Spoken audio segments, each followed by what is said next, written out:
Welcome to Untaught Essentials. I'm Jeremy Hunter. This is part 2 of my conversation with Heather Dyer. She's CEO of the San Bernardino Municipal Water District and endangered species biologist. When we last left our conversation, she had discussed how her transformation had led to a profound personal insight on how leadership can be practiced in an era of continual disruption and adaptation. Heather outlines a view of leadership that moves beyond coercion and command and control to one that is fundamentally based on quality of connection, respect, and mature adult relationships.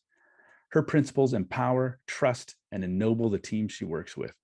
She helps them become islands of calm in a sea of chaos. This results in a profound commitment and ability to find solutions to our most pressing problems. I think you'll find it an engrossing story and something you can apply to your own life. So there are two things I want to explore here. It's like, okay, so once you realize, okay, I don't have to do this all myself and let that go, then what started to open up? I think I realized, so there was a book that I read when I was in one of your classes, a classmate gave it to me. It's called The Overachievers Guide to Happiness. And it's something like 5 to 10% of overachievers are happy, which means like 90% of overachievers are not happy. And it seems like they would have it all, right? Like you're a success. But the book talks about one of the reasons that overachievers tend not to be happy is because you base your happiness on the thing that you just accomplished. And so when it's over, there's nothing left to give you that buzz. And so that really meant something to me because I could see the pattern in my life where I had felt bad about myself. And so then I went to this big gesture. Oh, I'm going to do this, crazy thing. And once I'm done, like, everyone's going to think I'm in this amazing hero, which, usually I did achieve those things, but that goes away. And so if you don't fix it inside of yourself and understand that, like, I don't need to achieve anything else in order to be a success. I have already achieved enough to feel happy with myself. Well, once you can do that, then it's like, wow, I can do as much or as little as I want and still be okay. And so what I found is that I have achieved so much more since then. Ironically. Yeah, it's really strange because I'm not always in pursuit of the next kind of achievement high. I'm just letting these challenges come to me and working through them. And that in itself gives me so much energy that it's, I forget what writer it was, but it's a lady who talks about the upward cycle.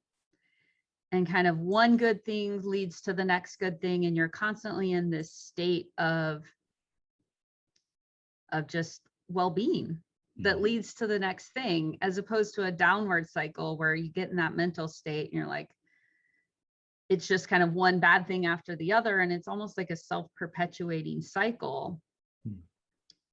Now I've shifted that to an upward cycle where which is, so visible, right? I mean, that's where I wish people could see this with their own eyes. I mean, it's remarkable and it's inspiring and it's beautiful, and to see this is actually possible. It's not just an idea one reads about in a book, so what happened? So you started to do these things that created energy for yourself. And then how did that start to affect? So we talked about, okay, for a leader needs to be in their zone of resilience. They need to be in their kind of nervous system sweet spot in order to be an effective leader. That's a core Drucker idea, right? You can't manage other people unless you manage yourself first. And so then how did that start to affect how the act of leading and the process of leading?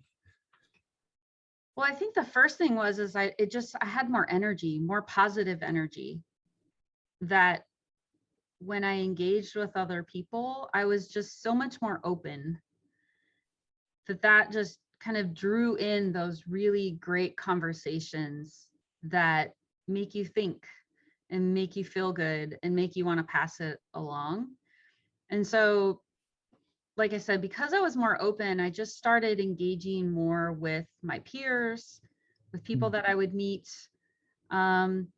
It's amazing once you've learned, well, you know this, since this is what you do every day, but like once you've learned some of these tools, I swear people just come to you that need them, not because they know it, but like the universe must just work in a way that, you know, I can't tell you how many people I've sent your YouTube video to that are going through real loss and real pain. And I'll send it and say, like, you got to check this out. Like, this is real.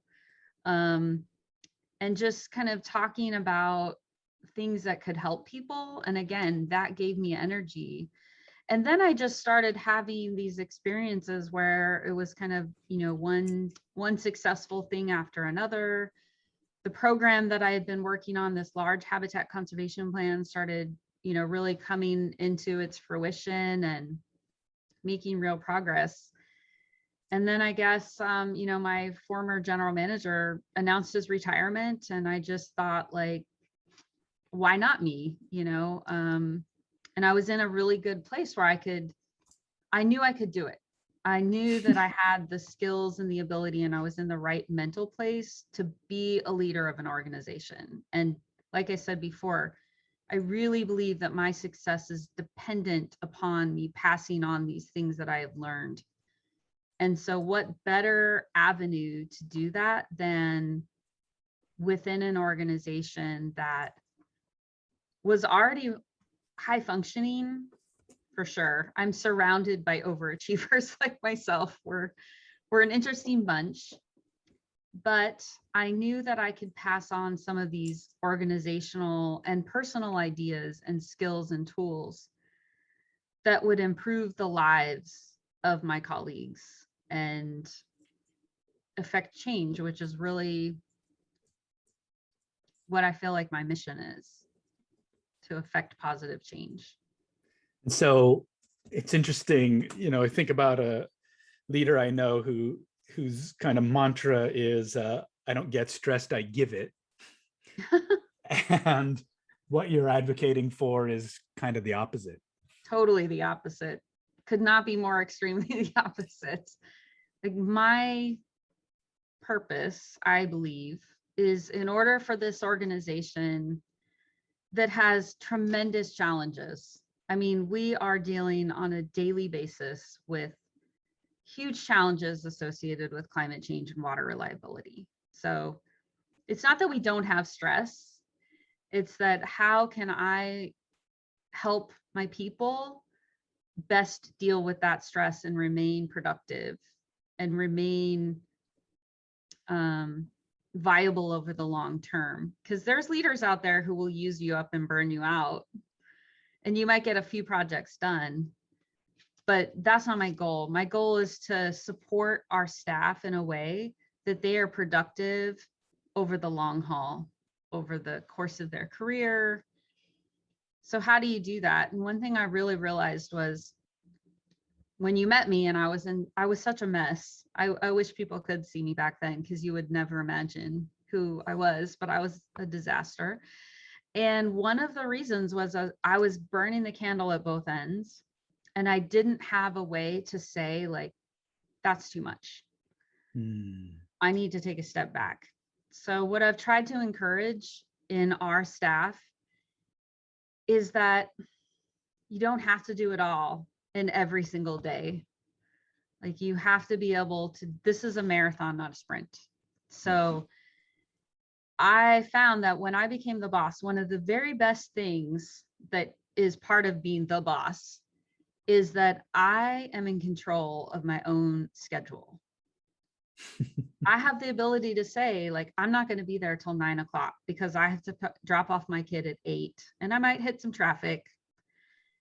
And that alleviated so much stress, because now I'm not worrying about getting to an 8:30 meeting, or, you know, if I get stuck in traffic, or I'm speeding and I'm worried about getting a ticket. Like, none of those things really apply anymore. And I realized that that is a gift that I can give to my people. I can say, like, you don't have to speed on the way here. to be here at a certain time that I'm watching the door to see if you walk in. That doesn't help anyone become more productive. So as a leader, if I'm worried about getting the job done and having everyone be as productive and as effective as possible, watching what time they walk in the door is not doing any good for that goal. So why would I do that? What would you do instead? I would say, you know what you need to do in order to effectively do your job. So just get it done. Figure it out. What I've told people is basically do your job and make it fit in a way that works with your life. I want you to have a healthy family. I want you to have a healthy personal being. I want you to do your job well so that we can meet our mission. However that works out, like, do that. So if you need to work from 5 a.m. to 2 p.m., great. If you need to drop your kid off at school and pick them up and do a little work in the evening, do that. If you need to take a mental health day, do that. Like, all of our staff, I wholeheartedly, in fact, I risk my own job on this assumption that they will get it done. I report to a board, the board can only fire me. So, basically I have enough faith in them that they will get it done, giving them this leeway that I'm willing to risk my own performance review and my own job on that because I believe that they will do it. It's something about trust inherently. Yeah, if I give them the freedom to make their job work within their life in a healthy, productive, effective way,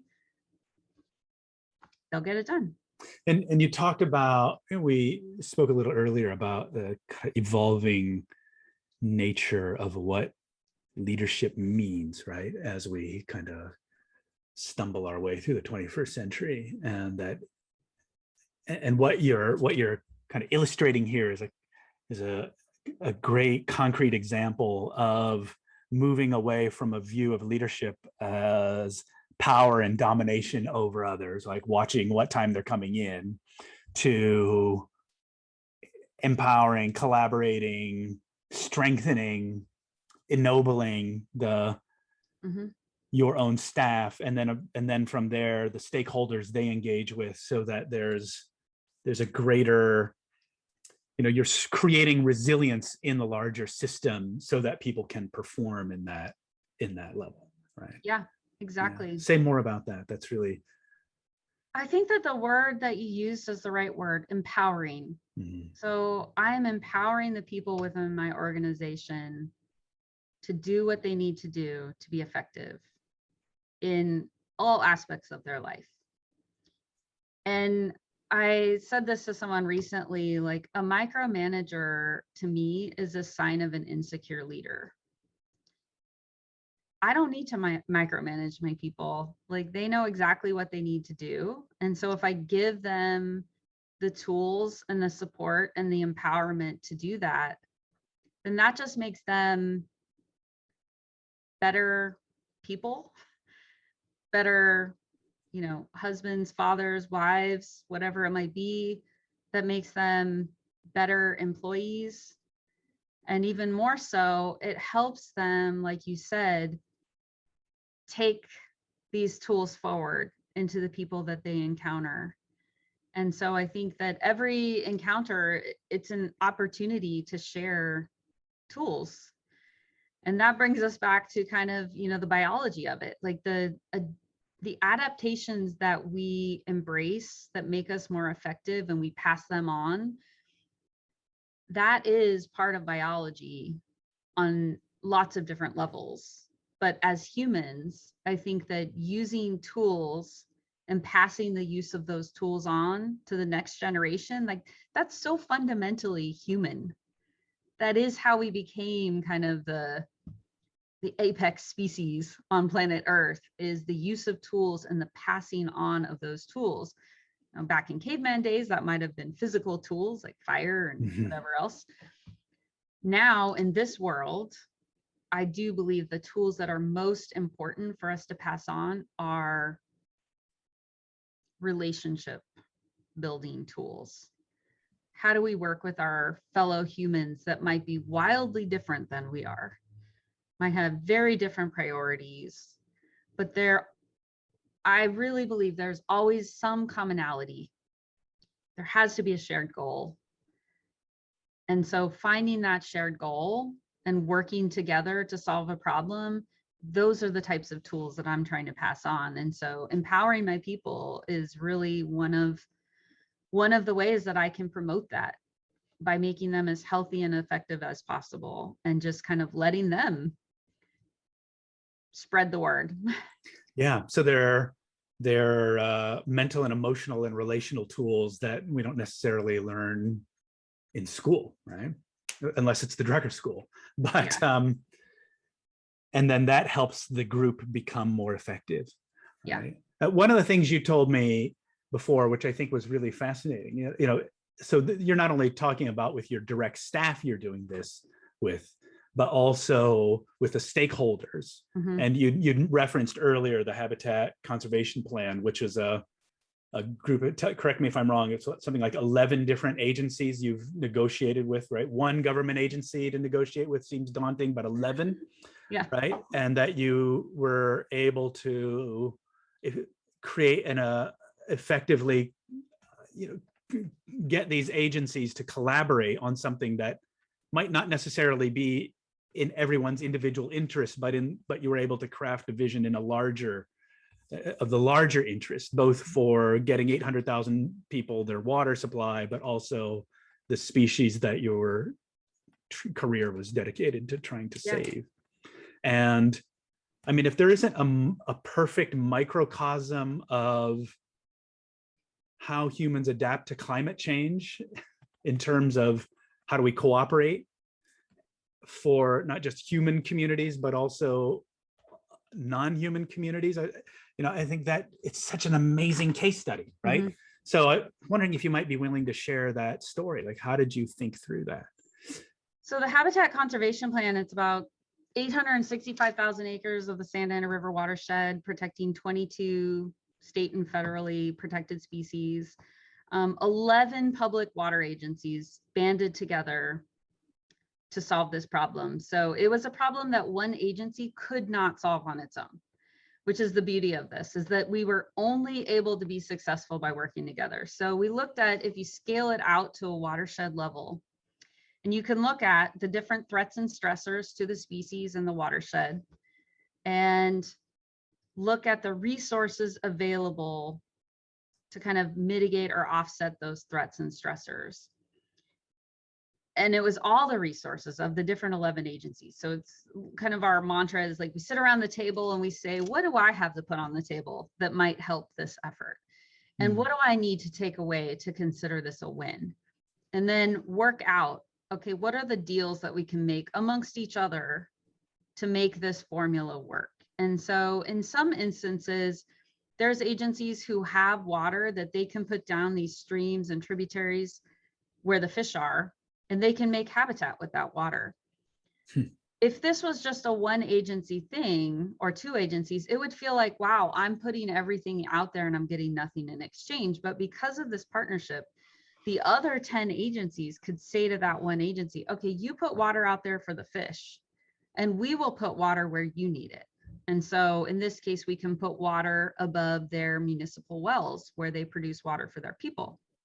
So it's like this exchange system. Same thing with land. Some of our agencies own land that's very important for some endangered species. And so they put that into the mix.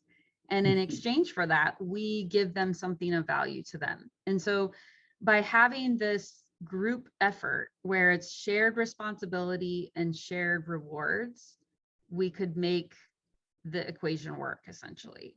And in a time which seems kind of increasingly fractious, where we're not necessarily willing to do things on behalf of other people because we don't think they necessarily have our own interest at heart, or a number of reasons. How did you create that context for people, for these different agencies to have this kind of collaborative dialogue? I think it was just kind of there was really no other option. And I really hope that for the problem of climate change, that we don't get to that point. We might be already close, but I mean, it was pretty desperate. We knew, the water agencies of this watershed knew they needed to have recycled water, for instance, going into the groundwater system, because it's the only drought-proof supply we have. In order to get recycled water, you have to take it out of a river system with an endangered fish. That was kind of the original problem that we were working with, is how do you take water out of a system that has a fish that desperately needs water? So we had to figure out, okay, well, what are the other threats and stressors that are making this species vulnerable? And how can we address those using the different resources we have? And so we got to the place where everyone realized that they couldn't do it on their own. Like, they were just never going to be able to achieve the level of conservation needed to be able to do their own water projects. So it was only by banding together that we were then able to do something like 75 or 80 water projects over the next 50 years. Basically $1 billion worth of water is able to be permitted through this plan, because we're all sharing in the cost of the conservation that's required to sustain a watershed. And for me, it's really about watershed recovery, not species recovery. It's, what does a healthy, functional watershed look like? So if you apply this to something like a human, we are treating the disease rather than just trying to fix symptoms. So we're trying to fix the hydrology in some way. It'll always be engineered. Like, we're never going to go back to a free and unengineered system, but we're trying to address the most pressing hydrology needs for the native species of the river, rather than just saying, oh, I'm gonna fix this one stream, and so they can go to this one stream. Well, that doesn't really work if there's nowhere else for them to go, So we're trying to create redundancy in the system, which, more populations in different areas, so that any given threat won't push them over the edge, because there's always going to be those threats. And again, it comes back to the idea of resilience. There, in any kind of system, there's always going to be those threats that happen, but you have to give the system enough bandwidth to be able to respond and recover. And so understanding that and applying that to all of our different challenges, I think, is so fundamental, is building that resilience, increasing that resilience. Just like I said, me personally, increasing my resilience was done through sleeping more, engaging with my family, eating better, exercising, finding things that rejuvenated me, that increased my zone of resilience in such a way that now things come my way and I can respond.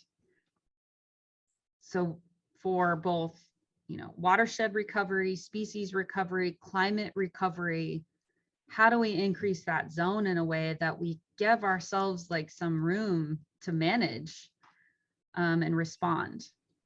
So it's a fascinating parallel between, which I'm just really getting clear about, like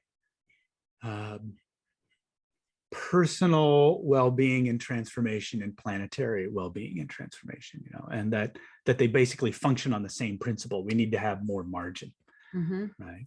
And you also said, to add on to what you did personally, was that you build a support system for yourself. So not only did you do these kind of individual activities, sleeping better, eating better, what were the sources of rejuvenation for yourself, but also building out a support system so that you didn't have to do it alone, right? So Is that right? So like grandma went into a assisted care facility, so you didn't have to do it, et cetera, right? Yeah, there was some things that were really hard, like telling my family member, like, I can't take care of her anymore. We have to find a place for her to go.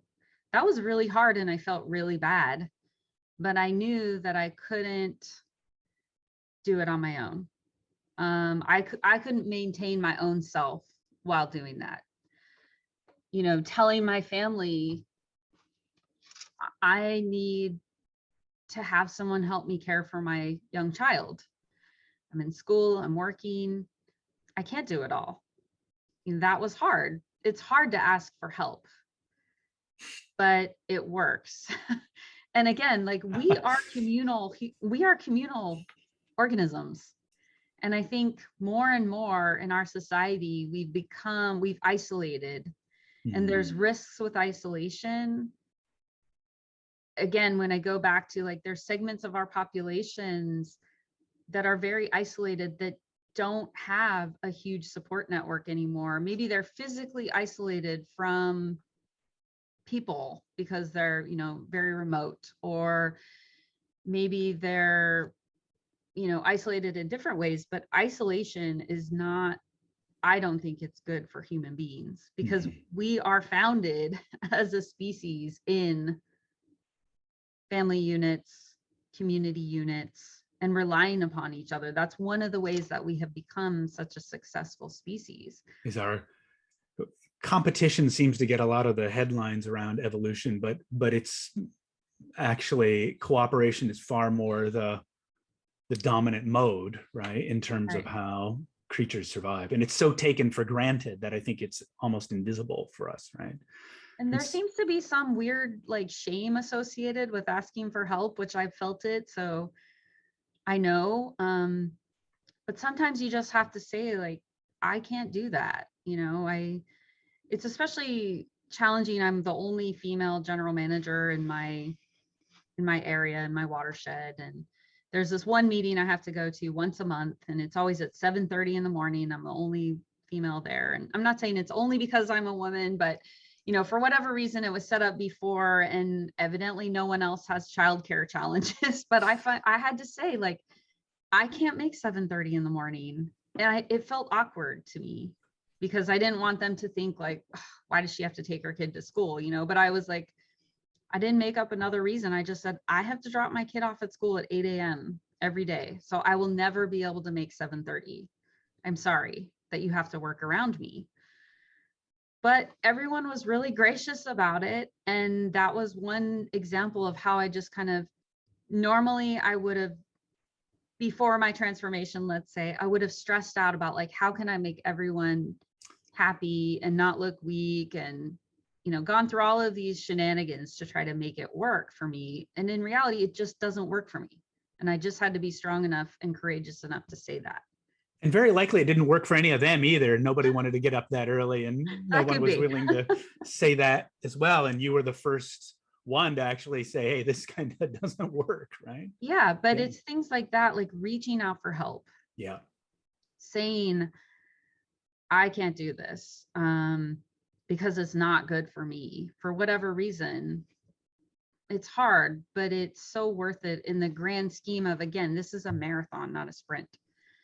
If your goal is to have a long and healthy and fruitful life, like, you have to make all these small decisions to make yourself as fit as possible.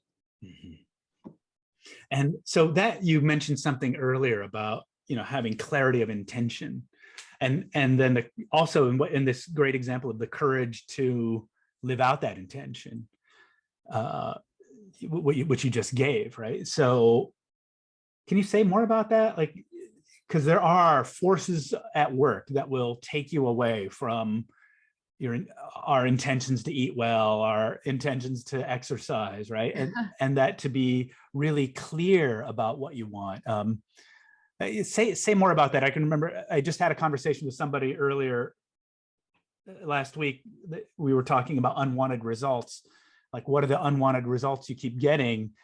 And she said, well, I don't even know what my wanted results are. Right?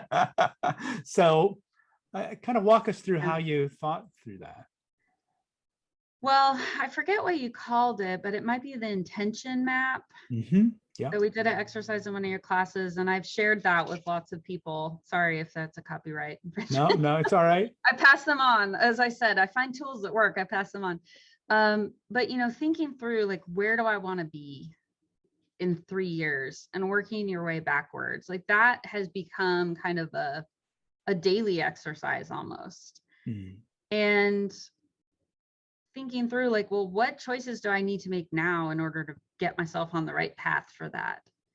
And So I have a good example. Last week was a really, really hard week. We lost a colleague. He passed away unexpectedly.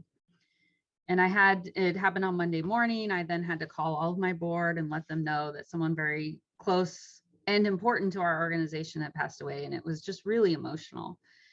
And of course, we had meetings Tuesday, Wednesday, we powered through. He wasn't there on these Zoom meetings where normally he would be right there front and center. It was really hard. Like I was really struggling.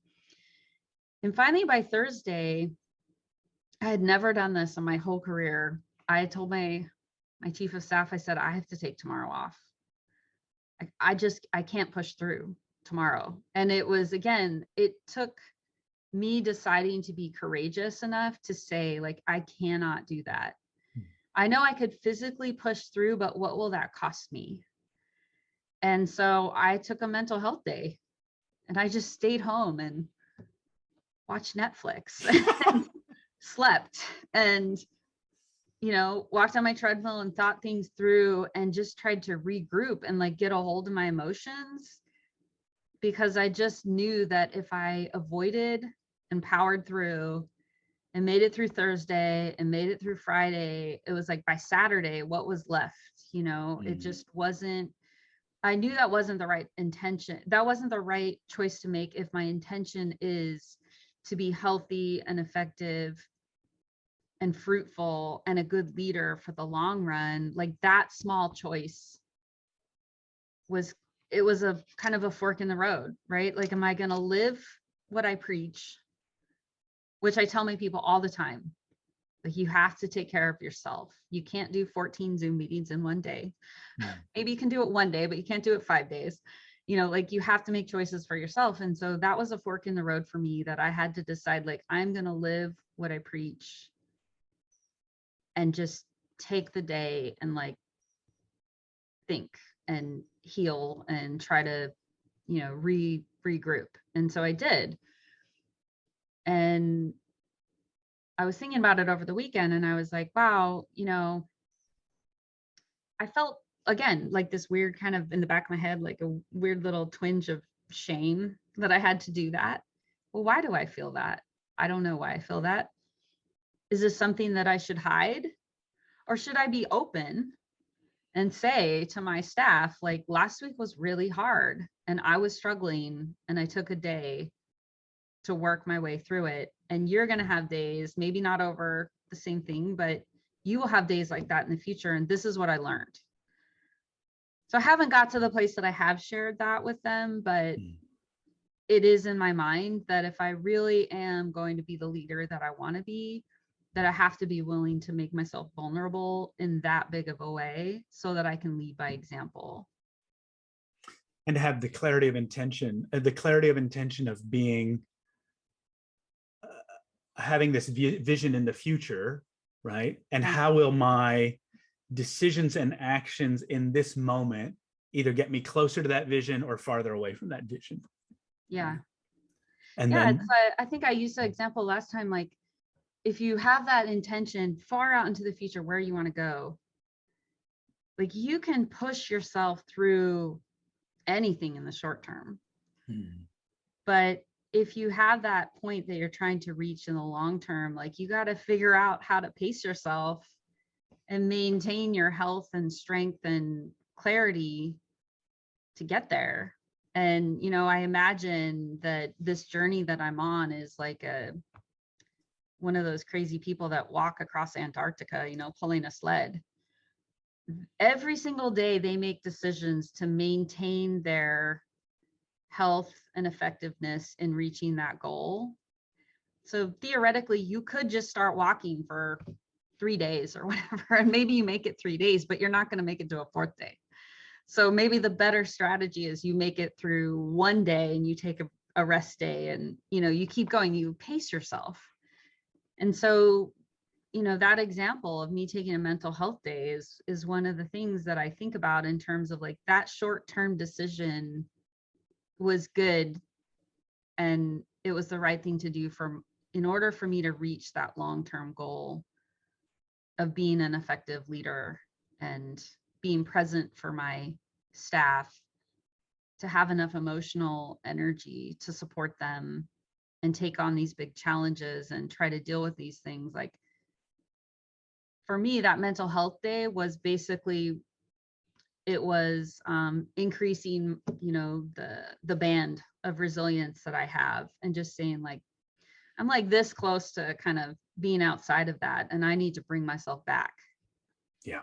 Yeah. And one can, and to be a model for your people. Like this is how we deal with things. And it's the humane and the biologically informed way of dealing with it. Right. And I think about like some previous earlier era where we would just keep going. And I mean, I can think of former students who lived like that, and they would get diseases, you know, autoimmune diseases or cancers because they just powered through whatever. I was gonna say my former era is like 5 years ago. So so okay, and that's where I want to end, right? Which is that you talked about these grand gestures you make, which I think is really fascinating, that this belief system of I have to do it all myself was actually, you know, the result of an earlier challenge you had given yourself, right? And of, if I remember correctly, you were kind of in your 20s, you were working for this very dysfunctional sort of place, and as a kind of test for yourself, you quit, right? Is that right? You quit the job, and then the grand gesture was to ride solo on a bicycle somewhere for like 1,000 miles or something like that. Yes. Is that, what are the details? Of course. So when your life is falling apart, what can you do? Oh, I'm going to sell all my belongings and ride my bicycle to Mexico. Of course, that's what I thought of. But again, from where to where, by the way? From Bellingham, Washington, which is where I lived, to, well, I made it to the California-Oregon border.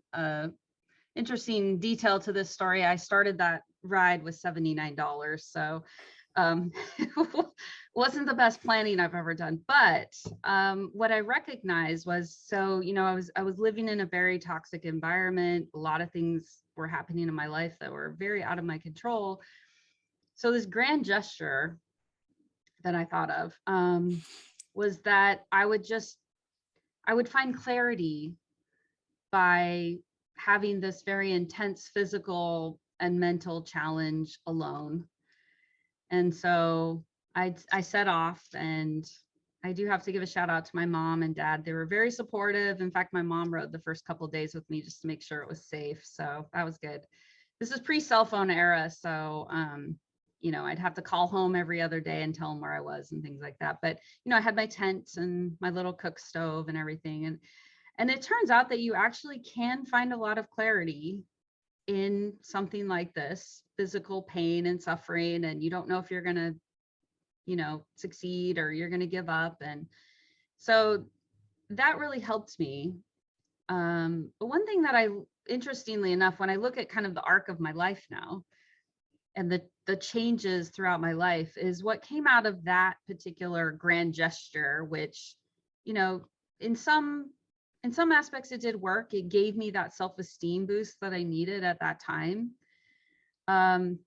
It, you know, I would tell people, they'd be like, wow, that's amazing, you know, and that kind of, it helps when you're challenged with like a self-esteem issue, feeling less than confident. It did work in that way, but it also made me really focused on independence, and like, I can do everything myself, and I'm better off alone than I am with other people. And, you know, just kind of, it put me in this mindset of like kind of singular achievement. And I lived that way for a lot of years. Like I had relationships and family and, you know, husband and all that stuff, but like in my mind, I was always trying to achieve things on my own for a long, long time. And then, so what's interesting is I was like that for most of my 20s and 30s. And then I get to your class, the executive mind, I think it was. And I have this epiphany. You know, I had this second grand gesture, which leads me to business school, where again, I'm like really suffering in my self-esteem. Things are chaotic. And I'm like, of course I need to go to business school. That's going to make me feel better. And so I do that. But what came out of it was a much better understanding that I need community. So my second grand gesture led to kind of the opposite of what the first grand gesture did. It was really interesting. Yeah, absolutely. That's what I find so beautiful about that story, you know, and it really is an evolutionary story, right? Like, here's this young woman trying to make her way in the world and then to assert her own individual power, right? And then by going on this, so how long did you end up writing for? It was a couple months. I can't remember exactly because I was like, you know, trying to make money, and I don't know. It was a few months, and then I made it all the way to the California-Oregon border before I like really did run out of money. And then I came back and I was this renewed person, right? Like I was feeling great and confident, and I just had this amazing adventure, and it was just like so empowering.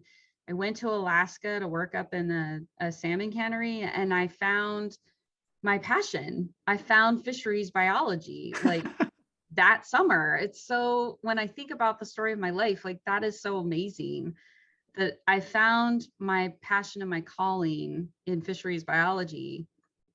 I also met my husband there, by the way. So that was also kind of a strange quirk of the story, but I found my future after this kind of metamorphosis. And so from then is really when I just kind of latched on to this idea that, you know, I can do it all. And I did. And that which worked, right? It worked. Yeah. Until it didn't anymore. And and that idea that like certain like models or ways of living have an effective half-life, right? It worked. And then at some point, the utility of that model doesn't work anymore. Right. And then that's where we start to get stuck. And then we have to find a different way of working. And that's where, like, not only did you go on one hero's journey, which we talked about a couple of episodes ago, you've now gone on at least another one, right? And then we can imagine maybe in 5 or 10 years, you're going to go on another one. Yeah. Right. And so what I love about this story is that it's an arc of continual development, and that being stuck isn't the end. It's just period. It's just the end of a certain way of operating in the world. And then we got to find a new way of operating, and what you did find. And then you see this incredible transformation and regeneration and rebirth. And then the benefit of that spills out into the community and the world. Right. Yeah. So to me, that's why you really are one of my heroes, really. Yeah. And it's a great story. It's been an amazing experience. When I went to business school in 2016, I started, like, I never dreamed that any of this would happen. Like, I really was just, I think, in the subliminally trying to make myself feel good, and so I couldn't have dreamed that I would be transformed, like, personally, and then to basically catapult me into this leadership position in my agency. Like, that was not on my radar until it was.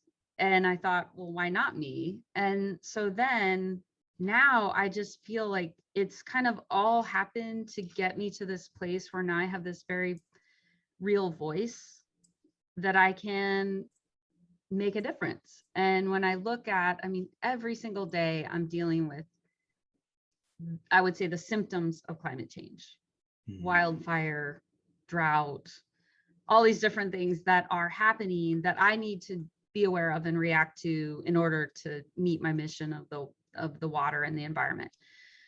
But on a larger scale, giving me the connections and the ability to address the disease of climate change. Like, how do we change the trajectory that we are on? And so, again, like we talked about earlier, like, I couldn't have gotten to this place without fixing myself. I had to change my own self in order to be effective in this role.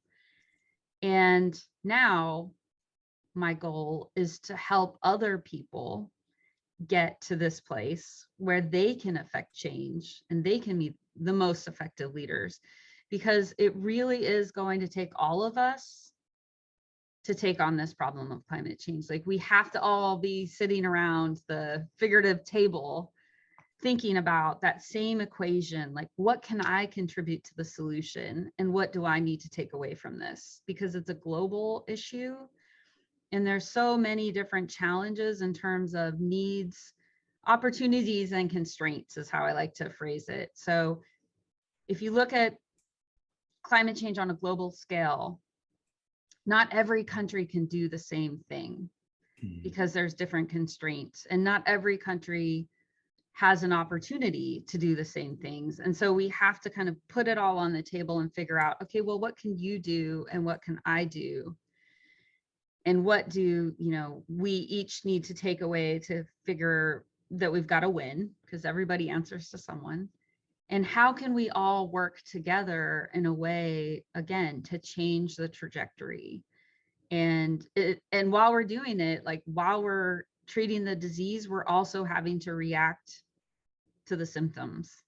So huge catastrophic floods, mega fire, mega drought, 10 hurricanes in a season, loss of snowpack, like all of these different things are symptoms that they're just barreling towards us. And so how do we as humans react to that? How do we deal with it? How do we maintain our own resilience in the face of that? Like, that to me is a huge challenge on its own. If you're dealing with the very real effects of climate change on a regular basis, how do we maintain our own resilience as a society to keep going? Because it's like, let's just say in the future we have a series of catastrophes every single year, like one just rolls into the other. How do we as a society deal with that while we're also trying to change the overall reasons that they're happening, the global climate problems? So it's such a huge challenge that we really do all have to be in our green zone, and we all have to be working together. So there's implicit or explicit in this is your own transformation, right? And seeing that these two things, you can't transform our relationship to the outer world without also transforming our relationship to our own inner world. And that's what I think your story so beautifully illustrates, right? Yeah. That and in that transformation, new things become possible that weren't even visible or on the radar screen at the beginning, right? I didn't even think about becoming leader of the organization until I realized I could do that, your story. And it's just, for me, a textbook, beautiful expression of what I'm trying to do in my own work. And so, Heather Dyer, thank you so much for I would say it's what you have done in your own work, because I am a product of your work, Jeremy. So like you taught me, I'm trying to teach others. I'm trying to pass it on. And, I really do believe that we can do this. It's just, it takes kind of one person at a time, which is daunting, but one person can affect change around them. It's just a force multiplier. Yeah. So the more people that can embrace kind of this knowledge and this power of getting your own self in a good place, that's how we're going to just pass it on through the world. And I do think that, our children will have these skills, and their children. And so we'll just keep passing it on, and eventually we'll get there. Thank you. That's beautiful. That's beautiful. That was great. Awesome. Well, good. Thanks for listening. If you like what you heard, please subscribe to the podcast. Give us a review and tell us your thoughts. The best thing you can do is share this with someone who would find it interesting and helpful. If you have an idea for other topics you'd like to explore, please let us know. Contact me at info@jeremyhunter.net. Thank you to the multi-talented Mr. Jason Beck for making the magic happen behind the scenes. And our music is the creation of Jeffrey with a G Munger. You can learn more about his work at kettleblackmusic.com.